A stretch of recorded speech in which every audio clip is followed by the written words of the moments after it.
간단하게 네. 이제 저희가 뉴스에서 많이 이슈가 됐던 것처럼 렉나자에 관해서 여쭤보려고 하는데 네. 어떤 치료제인가요? 폐암 표적 항암제입니다. 그래서 경구 복용 약물이고요. 기본적으로 EGFR이라는 폐암 환자에서 독특하게 발생하는 돌연변이가 있습니다. 그래서 폐암 환자 중에 국내나 아시아 환자에서는 한 40%, 50% 환자들이 이제 그런 돌연변이를 갖고 있습니다. 돌연변이를 갖고 있는 환자들한테 쓰일 수 있는 약제가 개발이 돼 있습니다. 그래서 우리가 세대로 구분을 하는데요.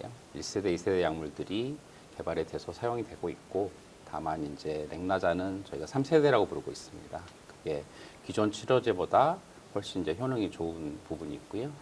보니까 렉나자가 3상 임상 결과가 임상종양 학회지에 게재되었다고 했는데 네네. 게재 내용 간략하게 설명해 주시면 감사하겠습니다. 네, 저희가 이제 작년 말에 3상 시험을 마쳤고요. 그 결과를 작년 유럽 암학회 학술대에서 이제 그 학회를 통해서 발표를 한 바 있습니다. 그리고 거기서는 굉장히 이제 중요한 결과만 발표하기 때문에 실질적으로 중요한 구체적인 데이터들은 논문을 통해서 발표를 합니다. 그래서 이번에 저널 오브 클리니컬 온콜로지라는 항암 관련해서는 좀 국제적으로 인정해주는 학술지에 저희가 논문을 냈고요. 주요한 결과들은 사실 이제 이 임상 시험의 모든 결과들, 그래서 유효성, 그다음에 안전성에 대한 모든 결과를 담고 있습니다. 그러면 학회 그런 게재가 가지는 의미가 좀 네. 큰 거겠네요. 네, 이제 저희가 렉나자 개발하면서 가능한 한 투명하게 우리가 진행하고 있는 뭐 결과들을 이런 공인된 학술지에 계속 그 수차례 게재를 하고 있고요. 기본적으로는 저희가 이번에 조금 빠르게, 그러니까 저희가 제출하면 심사를 통해서 게재가 되는데 그 기간이 이번에 조금 더 빠르게 좀 심사가 돼서 게재가 됐던 것 같고요. 그 주요한 결과는 사실 3상 결과이고, 우리 3상 시험에서는 아까 말씀드렸던 이제 1세대 약물인 이레사라는 약물하고 저희 약물하고를 환자들한테 어떤 약을 복용하시는지 모르는 상태에서 이렇게 환자를 이제 대상자를 분리해 가지고 약물을 투여하면서 임상 효능하고 안전성을 본 시험이고요. 대체로 보면은 가장 중요하게는 이제 무진행 생존 기간이라는 게 있습니다. 그게 이 약제에 실제로 환자들한테 사용했을 때 얼마나 병이 진행되지 않고 생존해 계시느냐 하는 기간이고요. 그게 저희가 대조 약물이 9개월 정도일 때 저희 약물이 20개월로 2배 이상 증가시키는 그런 좋은 결과가 있었습니다. 그러면은 렉나자가 1차 치료제가 되었다는 의미가 어떤 네네. 의미일까요? 그게 원래 3세대 약물이 처음에 개발될 때는 이제 1세대, 2세대 약물을 쓰면 그 저항성 돌연변이가 생겼습니다. 그래서 약물 때문에 생기는 내성이 생긴 거였고요. 처음에는 이제 그 내성이 생긴 환자들을 대상으로 쓸 수 있는 치료제를 개발이 됐습니다. 이제 그렇게 되면 대상 환자가 많이 적고 또 이제 이미 한번 실패한 환자들한테 쓰는 거기 때문에 약물을 줘서 생존 기간이 아주 아까 말씀드린 20개월처럼 길지가 않습니다. 1차 치료가 됐다는 거는 이제 돌연변이로 진단받으면 처음부터 쓸 수 있는 약제가 됐다는 얘기고, 또 반대로 시장성을 말씀드리면 환자 수가 2~3배 이상 늘어나게 되고, 그다음에 약물의 투여 기간도 2배 정도 더 길기 때문에 시장에서는 이제 시장성으로 한 4배에서 5배 정도 더 커질 수 있다, 이렇게 보시면 됩니다. 그럼 2차 치료제였을 때에는 내성이 있는 환자들 대상으로만 했다 보니 그렇죠. 환자 수도 적었었는데 예. 1차 치료제가 되면서 이제 환자 수도 더 많이 늘어나고 그렇죠. 그리고 생존 확률도 더 많이 늘어났다는 말씀이신 거죠? 맞습니다. 그러면 국내 신약이 해외에서 어느 네. 정도 인정받고 있는지가 궁금합니다. 지금 아직 상업적으로 국내 신약이 정말 해외 시장에서 이를테면 블록버스터라고 하는 규모의 매출을 올린 사례는 없는 것 같고요. 다만 이제 국내 신약의 어떤 그 개발 중인 약물들에 대한 어떤 잠재력 이런 것들은 그래도 최근 한 5~6년 사이에 많이 인정받고 있는 것 같습니다. 이제 그런 것들이 결국은 이 큰 회사들이 해외 큰 회사들이 국내에 좋은 임상 약물 파이프라인을, 그러니까 뭐 허가는 안 됐지만 이제 초기 임상을 개발하고 있거나 이런 약제들을 사가는 이유죠. 그래서 이게 가능성 있는 약제들이 한국에서도 많이 나오고 있다, 이렇게 말씀드리고 싶은데, 아직은 아까 말씀드렸던 상업적으로 정말 세계 시장에서 블록버스터급의 약물은 탄생한 적은 없습니다. 그럼 렉나자가 그럼 선두주자가 될 수도 있는 거네요? 현재는 저희가 그렇게 될 거라고 기대를 하고 있습니다. 오. 예. 그러면은 렉나자가 글로벌 신약 탄생에 대해서 이런 기대감이 어느 정도일지. 네네네. 사실 이제 저희가 이 삼상 시험은 우리 단독 치료제 삼상 시험은 유한양행이 주도해서 했고요. 지금 현재 중요한 두 개의 또 삼상 시험이 얀센사를 통해서 진행되고 있습니다. 예, 그래서 그게 이제 이를테면은 지금 경쟁약하고 비교하는 시험이고요. 그 시험에서는 이제 현재 전 세계 시장을 제패하고 있는 경쟁약물하고 그다음에 렉나자하고 얀센사가 갖고 있는 항체 약물하고 병용하고 비교하는 시험입니다. 그래서 그 시험에서 이제 그 기대하는 결과는 이 두 개의 약물을 병용한 치료요법이 기존 시장을 석권하고 있는 약제보다 더 좋다는 걸 증명해서 이제 그 시장을 좀 바꾸기 위한 그런 전략입니다. 그러면 그 결과는 어느 정도에 나오나요?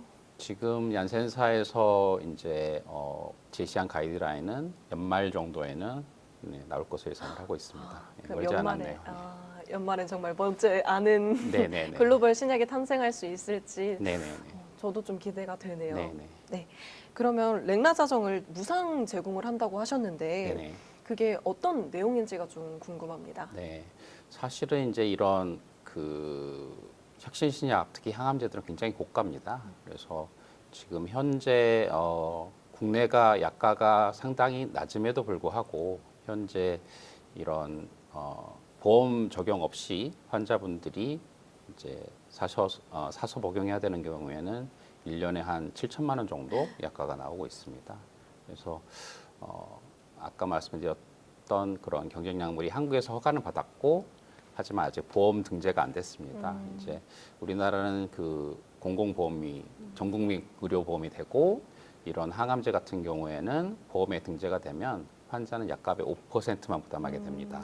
그것도 적지 않은 돈이긴 하지만 사실은 그래서 이제 보험이 그 등재가 되지 않으면은 실제로 환자분들이 약물을 실제로 처방받아서 복용할 수 있는 기회는 굉장히 제한적인 거죠. 예.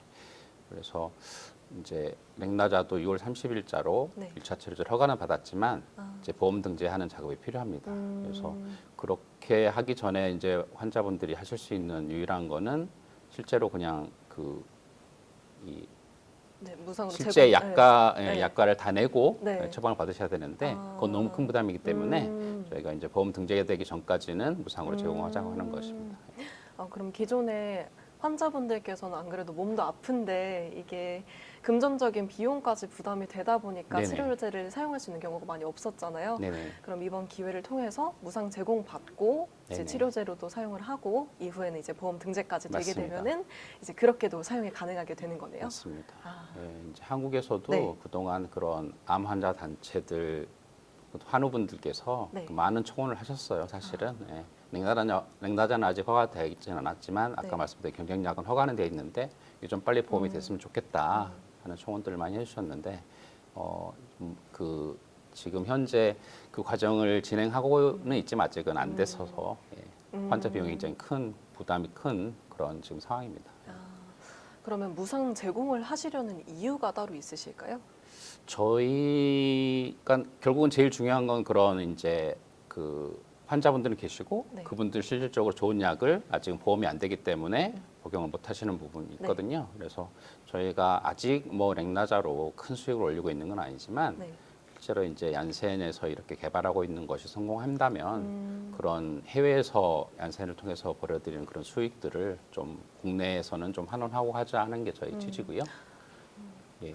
그렇게 신약 개발에도 많은 투자를 하셨을 텐데 네네네. 이렇게 국내에 환원을 한다는 생각으로 네네. 무상 제공을 하신다는 게 좀 대단하신 것 같습니다. 네, 그게 이제 저희가 좀 사회적 기업이기 때문에 가능한 경영 지배 구조가 그런 부분이 큰 것 같습니다. 그리고 회사를 창업한 고 유련 박사님의 그런 기업 창업 의지기도 하고요.